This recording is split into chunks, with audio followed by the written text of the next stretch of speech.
Jake Brandon here from Cougar Board, and this evening I'm joined by Caden Haws. Caden, how are you? Good, man. How are you doing? I'm great. I'm glad you're here. It's good to be here. Tell me just a little bit, like an intro of you for maybe some Cougar fans who don't know you as well. Where'd you prep at? What position you playing? What year are you in school? All that. Yeah, I am from Little Rock, Arkansas. My high school, funny enough, is the team that never punts. We onside kick every time. Oh, yeah. So I know a few people out here have heard of them. It's kind of... They had an SI article. Yeah. The SI article, ESPN's followed us around a couple times. It was a super cool place to go to high school to play football. So that's where I'm from. I'm a senior in school and a redshirt sophomore in football. And it's, Thank you, weird. COVID. Thank you. Yeah, thanks COVID. Redshirted in 2019. I feel like I've been here for forever already, but it's good. And then I play on the D line. Most of the time I play more of a nose, but we are a little bit interchangeable depending on what front we're playing, and play a little bit of D tackle too. So it's kind of where I'm at. Very cool. I got to ask you about your high school head coach then. Yeah. Because if you've read the SI article or you've done it, it's not that he's like some degenerate riverboat gambler. Right. he all does numbers. It's all off the statistical probabilities of converting and what happens if you do. And that did he tell you guys that as he prepped you for his philosophy? Yeah, I mean, just like a couple quick things. He, since 2003 when he took over, I think in a game, if we've gotten 2 onside kicks, I think we've never lost. In a game where we've gotten at least a onside kick, I think we've only lost maybe 5 or 6 games since 2003. And as far as onside kicks go, it just adds to your turnover ratio. We get, I think 1 in 5 is the statistic. And when you throw the ball around and you score, 40 to 50 points a game on average, you get at least 1 onside kick a game just by the numbers.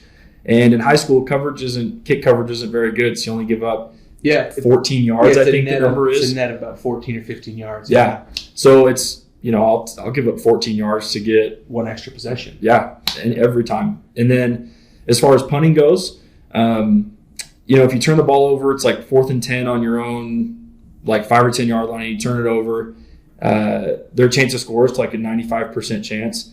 But in high school, again, kick coverage is not good. So if you punt that out, on average, it's being returned to the 35 or the 40. Yep. And that percentage only goes down to 75%.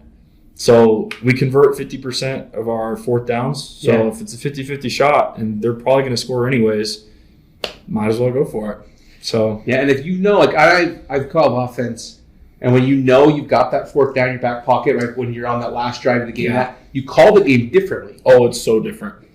Because it's like playing with house money on 1st down. Yeah. Did you talk about that maybe a little bit, or a little bit? Just the mentality is different. A lot of people stress out about 4th down. Should we go for it? And it just adds a lot of pressure that isn't needed. So it's just another thing. It was the same thing as 3rd down for us. So it just mentally, I think, is a lot easier. You just have a lot more confidence. Yeah. So, yeah. So super cool. So you play with this really cool program, really cool coach, and then you come to BYU. Talk to us about the culture here, because I've talked to guys who come in, Chris Brooks, Houston Humuli, a bunch of guys, and they love it. Tell us about the culture here at Provo. I wouldn't want to be anywhere else. I think that's the easiest way to say it.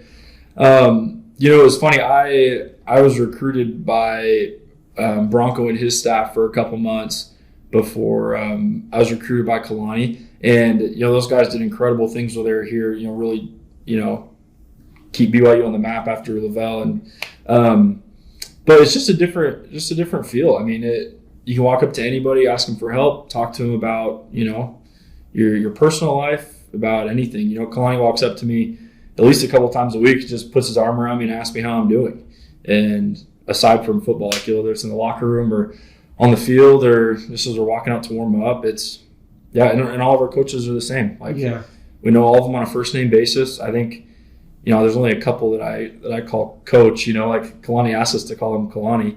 I think that in itself is just, you can see the example of what he wants it to be. And that's how I feel like we treat each other. So genuine, man. Like he's just a genuinely good guy. Really does care. Every player I've talked to, and they've talked about it. You know, Devon Blackman, who's done like a lot of work with us.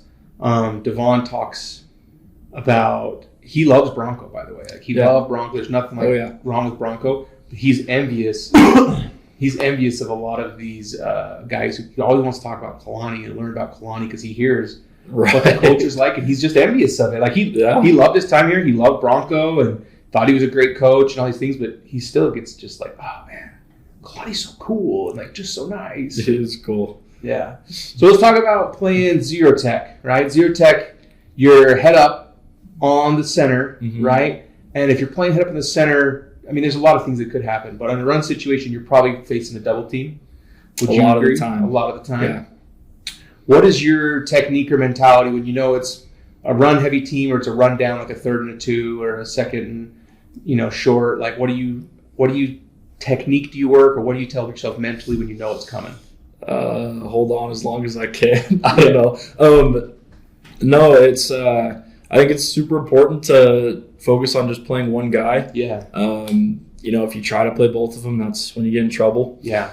So if you can play the center, that's great. You know, especially if you get a little bit of knockback, a little bit of separation, makes it a lot harder for whatever guard's coming. Because they're taught hip to hip, feet to feet, shoulder to shoulder, like that. So if you can separate that, then it's a lot harder. It's huge. Yeah.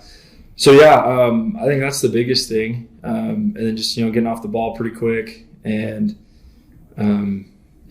just being strong in the weight room. All that together makes it work.